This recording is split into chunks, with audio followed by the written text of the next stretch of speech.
வாழ்க்கையில் நிறைய கஷ்டங்கள் இருக்கும். ஆனால் எதிர்நீச்சல் போடணும். அதற்கு ஒரு ஓய்வு தேவை, ஒரு வாரம் தேவை. அந்த தேவைக்கு ஒரு நல்ல இடத்த சூஸ் பண்ணி சுற்றுலா செல்லணும். அந்த இடத்துல நிம்மதியான தருணம் இருக்கணும், ஒற்றுமையாக இருக்கணும். ஒற்றுமை இல்லைன்னா அது சுத்தம் வேஸ்ட்டுன்னுவாங்க.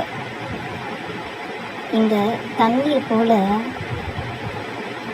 எவ்வளோ அழகாக அந்த கப்பல் போகுதோ, அதே மாதிரி மனதளவில் யார் மனதிலையும் எந்த வித குழப்பமும் இல்லாமல் சந்தோஷமாக இருக்கணும், ஒற்றுமையாக இருக்கணும், கடைசி வரைக்கும் கைவிடாமல் இருக்கணும். இந்த ஒற்றுமை இருந்தால் மட்டும்தான் பல இடத்துல லட்சியத்தையும் வெற்றியையும் நம்ம பார்க்க முடியும். இல்லைன்னு நினச்சிக்கிங்களேன், ஒன்றுமே முடியாது. வாழ்க்கையில் ஜெயிக்கணும்னா குடும்ப உறவு முக்கியம். குடும்ப உறவு முக்கியம்னா அதில் உள்ள ஒற்றுமை முக்கியம். ஒற்றுமை இல்லைன்னா எதுவுமே ஜெயிக்காது. நன்றி, வணக்கம். சப்ஸ்கிரைப் பண்ணுங்கள்.